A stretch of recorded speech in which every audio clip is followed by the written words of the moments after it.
नमस्कार. आरोग्यशाहीमध्ये मी वैद्य नमिता आणि मी वैद्य भाग्यश्री आपलं स्वागत करतो.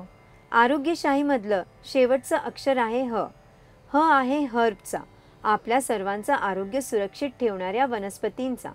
घरोघरी कूलर आणि एअर कंडिशनर नव्हते तेव्हा उन्हाळा सुसह्य होण्यासाठी वाळ्याचे पडदे वापरले जात असत. दुपार झाली की घराच्या मुख्य दाराला पाणी मारलेला वाळाचा पडदा टांगला की अख्खं घर थंड, शांत आणि सुगंधी होत असे. आणि सध्या आपल्याला एअर कंडिशनर लावला की इलेक्ट्रिसिटीच्या बिलाची चिंता डाचत राहते, त्याचा लवलेशही मनात येत नसे. असो, सध्याच्या काळात वाळ्याचे पडदे मिळणं दुष्कर झालेलं असलं तरी वाळ्याच्या मुळ्यांपासून बनवलेली छोटीशी गड्डी अजूनही अनेक घरात माठातल्या पाण्यामध्ये टाकली जाते. यामुळे पाण्यावर वाळ्याच्या शीतलतेचा संस्कार होतो. शिवाय वाळ्याचा मंद सुगंध लागलेलं पाणी प्यायला सुद्धा खूप छान लागतं. औषध म्हणून पोटातूनही वाळा घेता येतो. वाळा म्हणजे खरं तर एक प्रकारचं गवतच. याची पानं दिसायला गवती चहासारखी दिसतात. औषधात मात्र वाळ्याची मुळं वापरली जातात. वाळ्यापासून सुगंधी अत्तरही बनवलं जातं.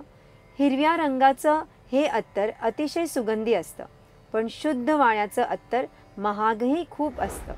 शरीराची आग होत असेल तर त्यावर वाळ्यासारखं दुसरं उत्तम औषध नाही. कारण कोणतंही असो, म्हणजे तापामुळे अंगाचा दाह होत असो, एखाद्या त्वचा रोगामुळे स्किनवर बर्निंग होत असो, उन्हाच्या किंवा अग्नीच्या अतिसंपर्कामुळे शरीराचा दाह होत असो, या सगळ्यावर वाळ्याचं 1 चमचा बारीक चूर्ण थोड्या दुधासह व खडीसाखरेसह घेण्याने लगेच बरं वाटतं. युरिनला आग होत असेल, दुखत असेल, युरिन साफ होत नसेल तर चमचाभर वाळ्याचं चूर्ण, अर्धा चमचा थोडेसे कुटलेले धणे आणि चमचाभर अर्धवट कुटलेली बडीशोप या गोष्टी 2 कप पाण्यात टाकून अर्धा कप शिल्लक राहीपर्यंत काढा करावा आणि गाळून घेऊन त्यात चवीनुसार थोडी खडीसाखर मिसळून प्यावा. यामुळे युरिन इन्फेक्शनची सगळी लक्षणं लागलीच कमी होतात आणि बरं वाटतं. वाळ्याप्रमाणे इतरही अनेक औषधी वनस्पतींचा घरच्या घरी वापर कसा करावा हे जाणून घ्यायचं असेल तर पाहत रहा आरोग्यशाही लोकशाही मराठीवर.